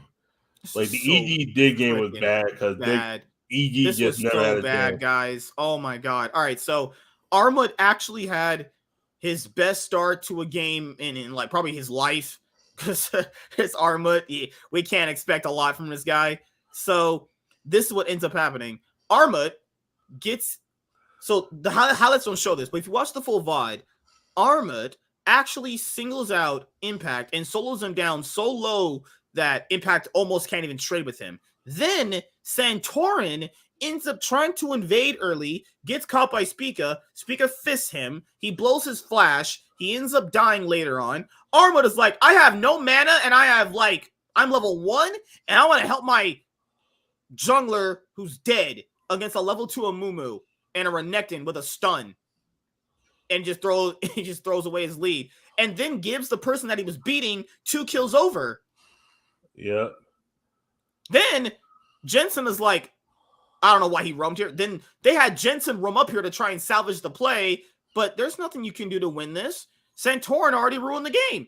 Just FF. Get off the stage. Throw your computers off. Throw your computers in the trash. This had me Let me replay this again. Santorin invaded Spica, got fisted, flashed over the wall. Arma is like, I'm level 1. I can't provide shit as an Olaf, but my axes and my axes to a movement that's level 2, a Renekton that flash stuns. He flash stunned to get that kill. Spica let him have it so he could get the experience. Then his enemy opponent kills him. Now his enemy opponent, who he was beating, has those 2 kills. So he's going to go back to lane. He's going to go back and buy with the 1,000 gold. And then they pulled Jensen up here to fucking salvage the play. But now Jensen lost mid because he got killed by Akali. Yep. Throw all your computers in the garbage. All you suck. And then Arma lost his top lane advantage. Because Arma's like, Santorin, just stay away from my lane. Santorin knows he threw the game. He knows he threw the game. This was the game that they had to win to keep their playoff hopes alive. Yep. This is the game they had to win to keep their playoff hopes alive. Because they would have a 2-9 record, and they would have to keep fighting, to keep in the playoffs, actually. Or to keep a playoff hope alive. The playoffs. Now, if you're playing that dog shit, I don't want you in playoffs. I mean, they don't make a playoffs to begin with, and I don't want a team that's bad in playoffs anyway. So I'm good on that. I'm good on both fronts of that. Now, they had some moments here where they kind of caught FlyQuest slipping, but yeah, they did. This would have been a whole lot better if they actually didn't give up that top side 3 kills up early, actually. Yep. If the top side didn't give 3 kills early, this game might have honestly looked a whole lot different for them. This might have went the EG route, honestly. If they didn't, I don't know, give 3 kills up with Santorin's horrible invade and your top laner, who's dumb and fat as fuck, doesn't realize the fact he's a level 1 Olaf with no mana going to fight at a Mumu with levels 2. This is shit I would do. I'm like, you know what? I'm gonna support it and realize, oh damn, I'm fucked. Yeah, and then they pull up Jensen as of like if he dies here to Akali, that he can't win a 1v1 against her anymore. That even matchup is over. Let's throw this whole game out the window. Throw those 2 players out the wall. 30 minutes. Right at 30. I called it too. I said it's gonna be around 30 minutes. And it's like 30. Look at right here. Right here. Impact is chilling right there. They're over here fighting Prince. There's a free kill right there. And they try to go over there. Tell me Santorin can't fucking Santorin saw it, but he tell me Santorin can't Q flash auto him right there. Santorin did that Will Smith meme where you look over and then you just look back at what you were looking before and just keep doing whatever you were doing. God, like look at that. Oh, he does it now. Oh, great, good job, buddy. Good job. It's so bad. Like this. I know people were like, "Oh my god, they beat EG, guys," but they're not a good team. Realistically, they're not a good team. They should actually never beat EG. Honestly, this happened last year when Astralis, who was 0-9, beat Rogue, who was 9-0 in the first round robin. And people were like, "Oh my god, Astralis, they beat Rogue." Is Astralis? Last I checked, they won't be making playoffs. They won't be winning any titles, and this won't matter in I don't know about 5 weeks from now. Yep. That commentary I was telling it to crickets. Rogue finished in the finals, second place because G2 3-0'd them, and Astralis finished beating off Text videos and their monitors at home. That's what ended up happening. So yeah, Dig beat EG, but EG are probably going to finish top 4 in the split. Dignitas are going to not be playing League after 2 more weeks, 3 more weeks actually. Most of these players are going to be probably stuck to academy for the rest of their careers, and they'll be beating off watching X videos on their monitors as playoffs start in about a few weeks actually. So yeah, that win against EG essentially means nothing now that Dig is. I mean, it meant nothing to begin with in the first part, but I mean, Digger just a bad team all the way around. And oh Lord, so that is pretty much it for today. I think we've gone through most of everything. Actually, I just hope moving forward. I think the content for the LCS is fine. I guess this has been a pretty exciting split. It's been kind of boring as it's gone on each week. I mean, you kind of know who the best teams are. The teams are just egregiously bad at the bottom. I think the YouTube viewership when we were watching on Friday for the last game, FlyQuest, the best team in the league against Dig, was like a concurrent viewership on YouTube was like 7,600. It's getting it might be getting worse. I don't know. It seems to have declined over the weeks, actually. On Twitch, it's apparently pretty good, and I'm pretty sure Riot only cares about that front, really, to be completely honest with you guys. Now, people might still think that it's because FlyQuest's narrative has changed around them this year. FlyQuest have had some weird, interesting narratives around them throughout their years in the LCS, actually, guys. But the issue here, honestly, is people might still think it's that kind of FlyQuest, so they're probably not more inclined to watch FlyQuest. The FlyQuest that they think might still be that FlyQuest, and that's kind of the thing that needs to change. Is like the big marquee matchups are going to be with like TSM, Cloud9, Team Liquid, and 100 Thieves, and EG essentially, right? I still don't think FlyQuest is going to have that same natural pull that those other guys really do, actually. Because they got to do it consistently. That's the thing, too. It's right. Like, yeah. It's like when like a team win the finals for the first time, and it's like I said, it's like, okay, no one took this Eagles seriously until this year. Because 2018 was a fluke, and then they disappeared the next year. I'm like, yeah.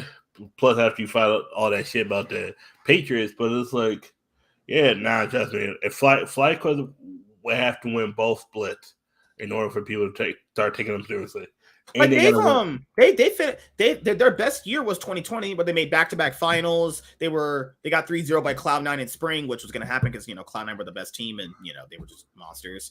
They went to 5 games against TSM. They were 1 game away from winning a title, but they like legit threw that game too, and it just wasn't their year. They most of FlyQuest's narratives are always like they're usually like always 4th, or like they're usually always like 4th, and they were only always better because the other teams with the better players usually did worse on paper than them. So this is kind of like one of the fewest years that they're doing well because they're just like a legitimately good.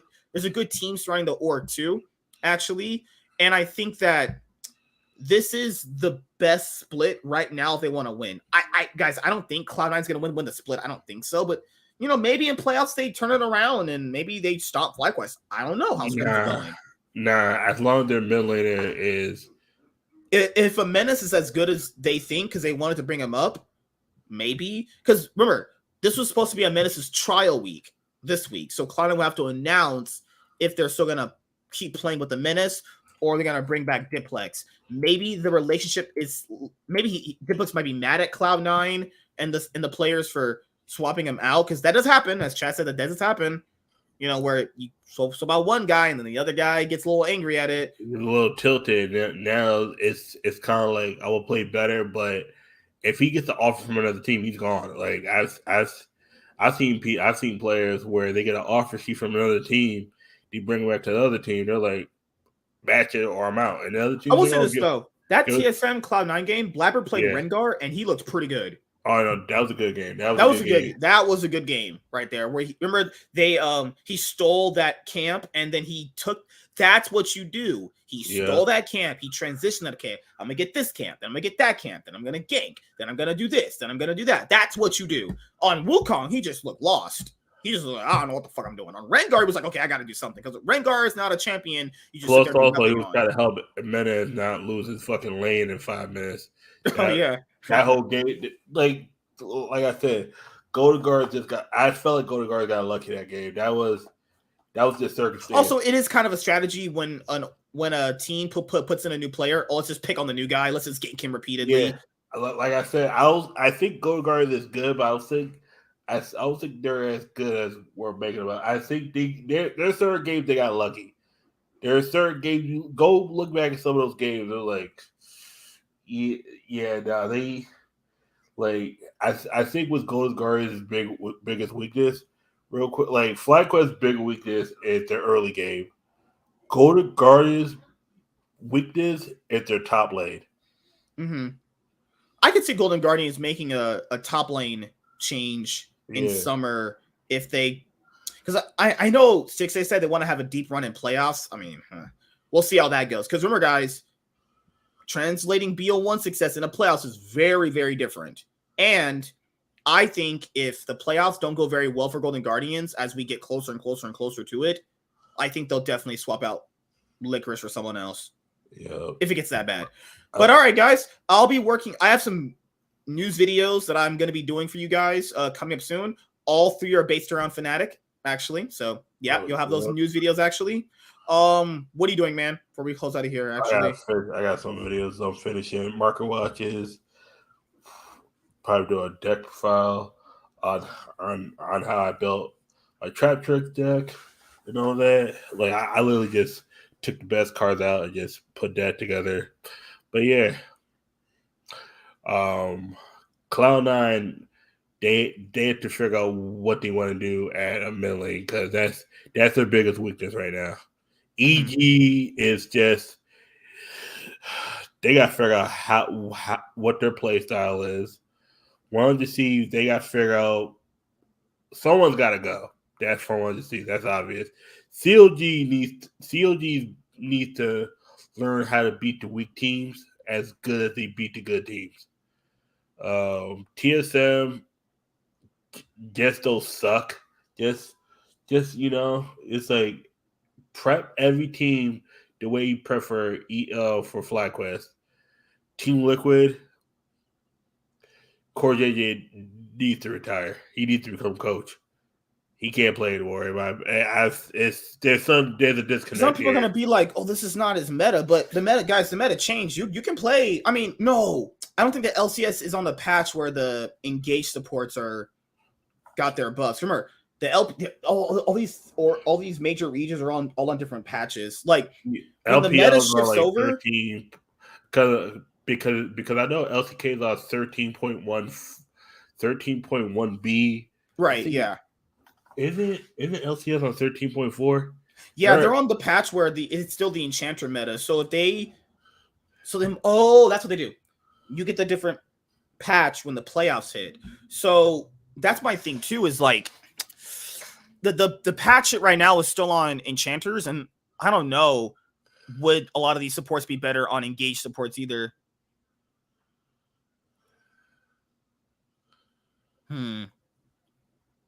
Immortals just throw away the whole team, just start all over. Dig Armoot. That's pretty much it. Yeah, there's nothing more. That's pretty much what I would do with these teams. But yeah, 100 Seeds has to figure out what they want to do with every single one of them because it doesn't seem like Beershing's working out with Double Lift and Closer. Like there's a disconnect there, and then Double Lift and Busio I think like the good thing is that they're making good content, outside of or within League of Legends, but not playing on stage. Bad thing is they need to figure out what champions need to be played, who to be. They got a lot of stuff to figure out. A lot of these teams, they just next couple days sit in a room, test, figure out what champion you need to play, and because right now, let them we can't I don't even think these teams could beat the 5th best team in LEC. Like Vitality or SK is gonna wax these teams. Don't even get me started on the LPL, and I'm not even gonna talk about the LCK. At this point, I think DRX might smoke us. And DRX, they just beat Bro today. Or was it yesterday? DRX just beat Bro yesterday. So my thing here, moving forward with the LCS, is some of these teams are just abysmal at just everything. Drafting, map play, everything. Yep. Oh God, it's just so freaking bad. But we'll have to see how it goes for some of these teams when we get this week of gameplay. But we'll have some videos for you guys. Thank you guys for watching today. Those of you did, kind of a slow day actually, but you know, Yeah. it's okay. You could have 5, 7 people watch, or 1 or 2, doesn't matter to me. I still put on the best show no matter what. So I will see you guys later. Watching the replay, subscribe, like, comment, do all that stuff. All right, guys, peace, deuces.